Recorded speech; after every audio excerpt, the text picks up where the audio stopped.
resurrect thy mind to a higher plane of thinking. Well, you know, all they're doing in martial arts, all that, they copy what God has already said. The only difference is they try to do it, but they do it for the wrong reason, see. It's selfish. You do it because you want to project God's love to whosoever will, what? Receive it. Oh, y'all ain't gonna get quiet on me now. You see what I mean? And you can do this even from your youth. And when you do it, you think it's going to bring you some sadness, but he said, no, it'll bring you joy. Why? Because in my presence, what did he say? Fullness of joy and what? And pleasure forevermore. So that's what you want, because you're standing between grace, because you accepted it as somebody that sit in the church like somebody's doing now. And heard the word and it pricked your heart. That's why he told Paul, you can't kick against the prick. In other words, that's a compass. You can't kick against God's being the center of the universe. I don't care what y'all try to say it, and you can come up with all you want to. But this is his. He said the earth is the Lord. Didn't he say that? And fullness thereof. Okay. So you got, now look at here. And what did he say do? And walk in the ways of thine heart, and in the sight of thine eyes. But wait a minute.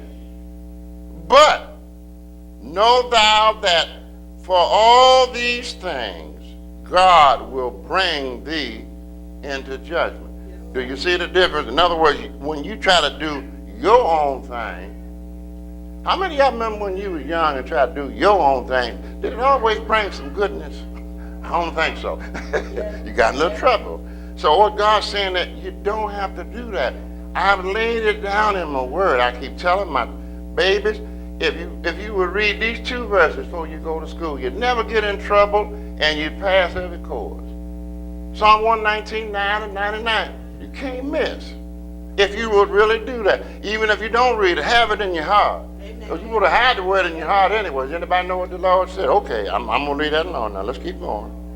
That if you do these things, you're going to be judged for them. Now, some folk don't care. Tell them, have a nice trip. It's that simple. Ain't nothing you can do about it. Once you tell them, God said, then what? The blood is not required at your... Now, you don't judge them. Even when you run into a sister and brother in the church, he want to, when he said pluck out the eye and cut, and folks think he means physically. No. That's a brother and a sister who's dabbling in some kind of occultic practices. God said, cut them off. Don't play with that stuff. You cannot play with fire and not get burned. You don't pick up no dirt and you don't get dirty.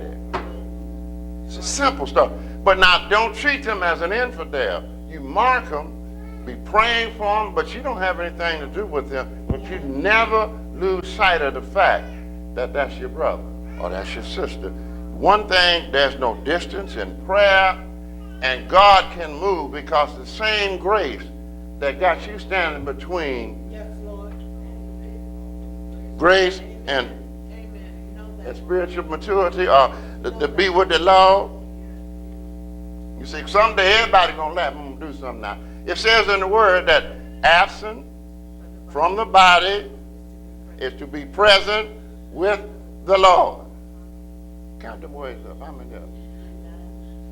See, oh. Isn't that amazing? Isn't that amazing? God sets that up, but you have to have a high plane of thinking and being able to see what God is saying to you, even in the different things. When he breaks them down to you, that's a gateway to heaven.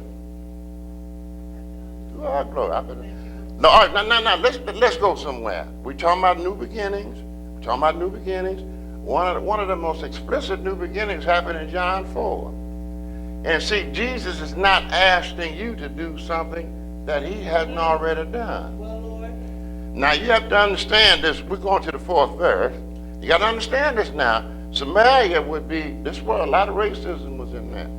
You don't remember? Hey. But now listen, I'm going to just let the word speak to you. And I'm going to read the 4th verse, and then we're going to skip down to the 7th verse. Now, you can get in there and read that for yourself about, Jacob's well and all that. That's good. But I want to get to the meat of the matter. And here, listen what Jesus said. And he must needs to go through Samaria. There's going to be some time that you're going to must need to go somewhere because God's going to put an unction on you and you can't do nothing about it. You got to do it. I'm telling you just like it is. You ain't got no choice in the matter. You God's elect. You can do what he want to. A lot of times I don't like to go, but if I know his word, I know his voice because the strange voice, I'm not going to follow. He said, go, I got to go. Now look what the 7th verse. There came a woman from Samaria to draw water. Jesus said unto her, give me to drink. For the disciples were gone away unto the city to buy meat. Now you got to understand, it's a lot going on here that tradition says, number one, you don't talk to no woman at that time. See what I'm saying? You just don't do that. If at that time it was unacceptable to you and the woman, ain't nobody else around, you don't do that. Just listen to what she said. Now look, listen. Then said the woman of Samaria unto him, how is it that thou, being a Jew, ask drink of me, which am a woman of Samaria? Question. Hey, what you even talking to me for? Y'all done told us we have breeds and all that kind of stuff was going on. And I'm being kind. For of the Jews have no dealings with the Samaritans. Jesus answered and said unto her, if thou knewest the gift of God, that's grace. Y'all didn't hear what the Lord, that's grace. Grace is there. You see what I mean? Gift of God. Unmerited what, church? Unmerited favor. It's the grace. See, you're seeing he had a need to go by Samaria. The very first thing he offered her was not the Bible. What did he offer her? Love. The grace of God. The unmerited favor. Just love somebody exactly where they are. Don't be trying to show them how much knowledge you got of the word, because they don't know what you're talking about anyway. Any more than when they start talking their street lingo. You don't know what they're talking about. You may know a little bit, think you cool and all that, but just love the folks. You don't have to wave no flag. They'll know. See what I'm saying? He said the gift of God, and who it is that saith to thee, give me to drink. Wait a minute. Now that's important. What is Jesus doing? He's asking her to sow unto him so that he can sow unto her. Because now if she give him some physical water, what did he say? He said, but if you drink this water, I'm getting ready to give. You'll never thirst again. Now in the natural, her mind got to turn. Y'all know the story. Yeah. If thou knew the gift of God, and who it is that saith to thee, give me to drink, thou wouldst have asked of him, and he would have given thee what? Living water. You have to see the principles of God. Whatsoever you sow, the same thing shall you reap. Now God said, if you sow love from your heart to somebody, one of my children, you'll receive some love from me. And also from that person, because I told you, when your ways please the Lord, I will make even your enemies be at peace with you. And not only that, you will find favor with what? God and man. You know, those folk that want you to give them some money, always talking about give, shall be shaken down, brother. But see, it's another part to that. You must be involved.